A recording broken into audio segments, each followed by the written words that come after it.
Today on CityCast Madison. You know those times when you think you see something super strange? So strange that you even need someone else to confirm it? Well, that just happened to Chris Juzwik the other day when a black bear was traipsing down his street in Fitchburg. The black bear was spotted around Southwest Madison near the Meadowwood neighborhood. Chris has the tale. It's Monday, May 8th. I'm Bianca Martin, and here's what Madison's talking about.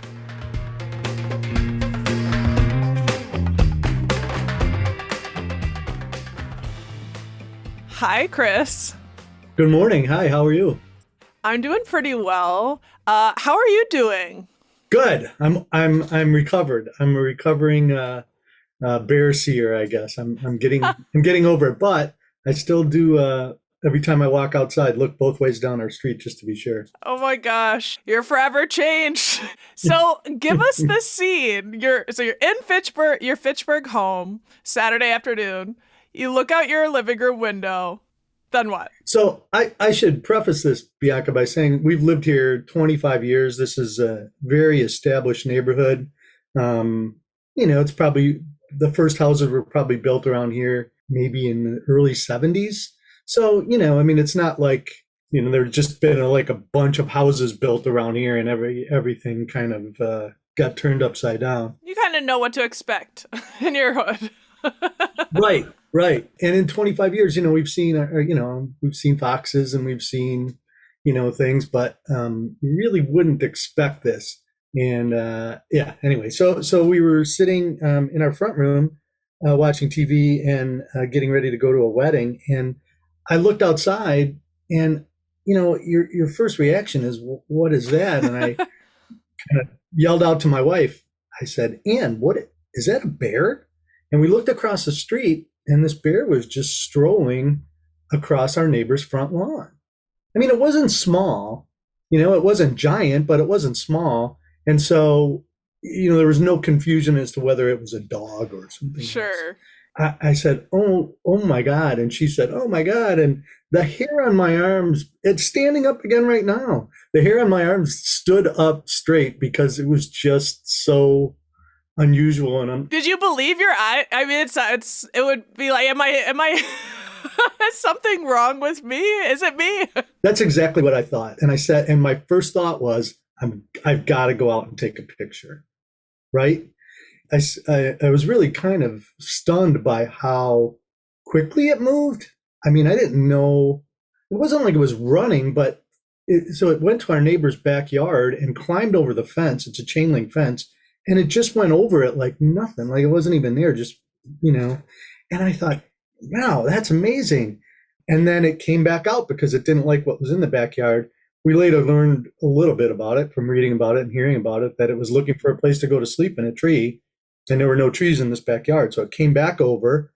I was outside on the stoop. I took a picture, and then it went to the next neighbor's backyard and went over his fence, their fence, and again, no tree, came back over, and then it was gone. So it's moving kind of quickly. Moving kind of quickly with a purpose, looking for something, right? Okay. Because I was going to ask about its mood. Like, did it seem afraid, or it was kind of chilling?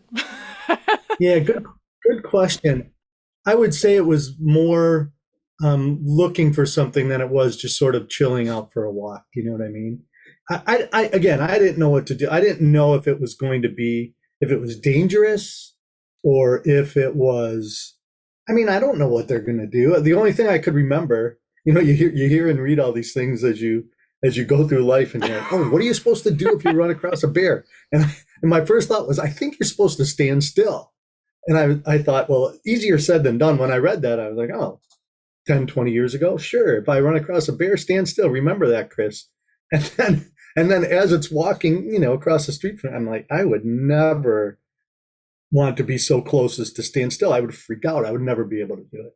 So my first thought was, well, I should probably go tell people, because I could see down the street that there were families walking with pets. And oh my gosh, our street doesn't really go anywhere. It just goes into, it's just kind of like a cul-de-sac. And there's not really very much car traffic. How close did you get to the bear then? Across the street, yeah, I would say 100 feet maybe. And so you didn't get too close. Were you like walking slowly? Because you're not supposed to run. I looked it up. They'll chase you, and they lean bears. Apparently, I looked at the black bear. They can run up to 30 miles per hour. So did you just walk slowly to get closer, and then go tell others? Yeah, I tiptoed outside, took the picture, thought I should tell people, and then I thought, well, I'm not walking down the street to tell people. I'm going to drive, right? So I thought that was, I'm not very smart, but I thought that was kind of smart. So I got in my car and I just drove down the street and started to tell people. We had a couple joggers on our street. We had a woman walking a dog. We had a family pushing a child in a wagon. And so, I just rolled down my window and said, I know this is going to sound goofy. I'm not crazy, whatever, but there's a bear out here. And everybody was like, a bear? One guy was jogging, did not believe me. And I said, well, I've got pictures on my phone. And then I thought, well, you don't have to believe me. I don't need to prove it to you. I'm just going to keep going. Right. I'm just trying to be helpful. But, it's coming out of your mouth, especially the first time. It really does sound strange. I'm just trying to be helpful. I told several people, most of whom didn't know. One woman said she had seen it crossing the street while she was walking her dog, like right in front of her. And she said, I remembered to freeze, so I froze and it just moved the other way and didn't pay any attention to me. I mean, geez, Bianca, it was just wild. I mean, in this neighborhood, just walking around and doing its own thing. And I felt bad for it because I thought, it's clearly doesn't want to be here, right? There's nothing for it here. And it somehow got lost. And as someone who is super curious and interested, I want to know everything about the bear. Where did it come from? Where did it go? How did it end up here? What was it looking for? All that sort of, did it find its way home? It kind of breaks my heart a little bit, to be honest.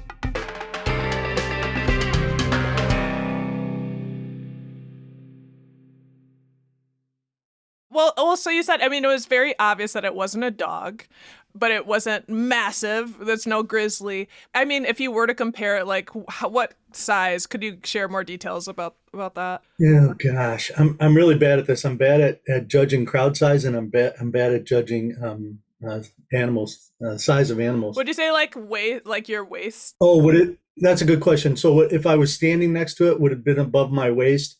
Oh yeah. Okay. I'm 6 foot tall. I would say it would have been up to my chest. Yeah. Wow. Yeah. It would have chased me down and it would have done whatever to me. I would have not stood a chance. That's for sure. And so, it's just such a special thing. It's like comes and it went, and we don't know where it is now, right? No. The last we heard about it was that it had found a tree a couple blocks away from us later that afternoon. And we saw pictures of it in the tree. And my wife called 911, which I thought, we should probably do just from a safety perspective, right? Absolutely. So that the police could come out and tell people and kind of do what I was doing, except more believably. And, that's true. And they said, okay, well, make sure you stay away from it. And she said, yeah, not a problem. As I was driving around, even a few minutes later, we did see an increased, police presence around the neighborhood. So they were telling people, but the bear did end up in a tree and stayed there. It seemed like for a few hours and was just, in the tree kind of, and people were coming by, how that goes, a little spectacle. Yeah. And so I'm sure it was not going to come down until people left. But I heard that the next morning, the woman who had the bear in her tree in her backyard said, yeah, it's gone this morning. So, and we haven't heard anything in our neighborhood since then. Do we know where it came from? No, the only thing I really knew, and I thought about it right in the moment, was that I had read a couple days earlier that there was a bear loose in Mount Horeb, not loose, but a bear walking around Mount Horeb in the downtown area, which didn't strike me as too strange because that's a little bit more rural, a little bit to a lot more rural than we are. Yeah, they've got bears just hanging out at the cafes in Mount Horeb. Yeah, just they have their own little place out there. But that didn't strike me as too strange. But I thought, well, maybe it's the same bear. Maybe it, got lost in Mount Horeb and kept coming east, and it's not that far from us on the west side. So, and the way it sounds like it was moving. Yeah. I had heard earlier in the morning that I assume it was the same one. I mean, I guess we all think we're talking about the same bear, that it was at Home Depot, which is right, on Verona Road, and which would be very busy. And I mean, it had to be like, what am I doing? Where am I? Right? I mean, there's no way it would want to be that close to traffic and all that. I wouldn't think, but yeah, it sounds like it, something out of a dream. How long were you trying to, track it? Yeah, not very long. My joke has been this week that I've talked about it for a lot longer than it actually took to happen. Well, it's this marvelous thing that happened. But we went to a wedding that night, and I showed the picture on my phone to a bunch of friends, and everybody thought, you photoshopped that, or wow. And I said, no, I am not fantasizing this. This happened. This really, really happened, and it's still. I still really can't even believe it. I really can't.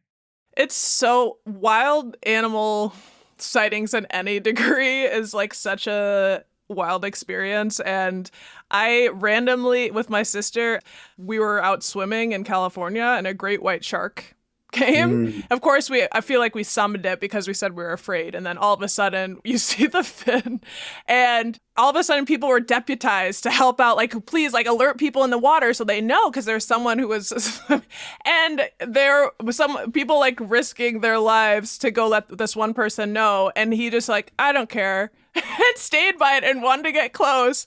And I don't have that kind of bravery, but I've been close to a crocodile that I feel like I should not have gotten so close to that crocodile. But the amazement of looking at its face, like, I wish I could have seen this bear. I mean, that is just where it's special to see it in the city. I mean, we've been talking about it since, and I said, I think that's it.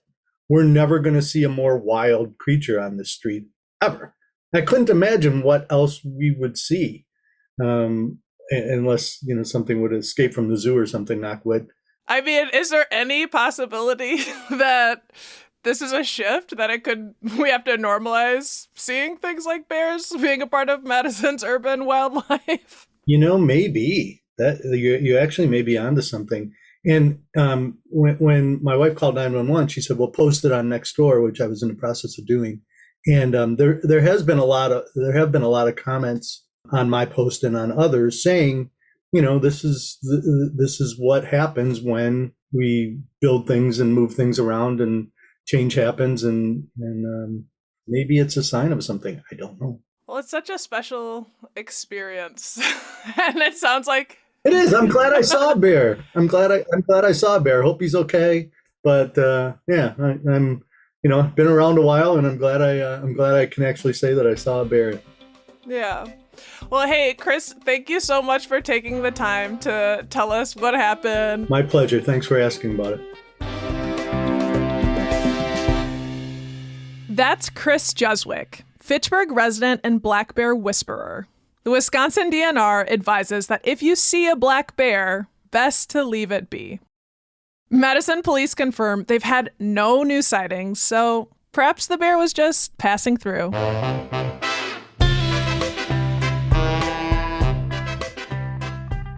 And here's what else Madison's talking about. You might have seen flags flying at half-staff this past weekend and wondered why. That was in honor of World War II veteran First Lieutenant Roy Colson Harms. He was an Army bomber pilot from Grafton, Wisconsin, who was killed in action. His remains were recently exhumed and identified decades later. He's since been awarded the Distinguished Flying Cross, Air Medal, and Purple Heart, and had a full military honors burial Saturday in Grafton. There are also some big events happening this weekend for those of you who like timeless games and garb. The first ever World Championship for Euchre is being held in New Glarus. This is going to be an all-day event this Saturday, May 13th at New Glarus Fest House. Do you think you have what it takes? If so, get on in and register. Proceeds go to help buy land for a community park. We'll toss a link in our show notes. And this weekend, there's also the Midwest Vintage Flea Spring Market at the Garver Feed Mill. Maybe you want to get there early and buy an ace outfit for the euchre competition. There will be over 40 vendors from across the Midwest selling their best vintage pieces. Check out our show note for more details. That's all for today here on CityCast Madison. I'm Bianca Martin. If you enjoyed the show, why not tell someone who cares about forest fires about us? We'll be back tomorrow morning with more stories from around the city. Until then, be safe out here in these streets.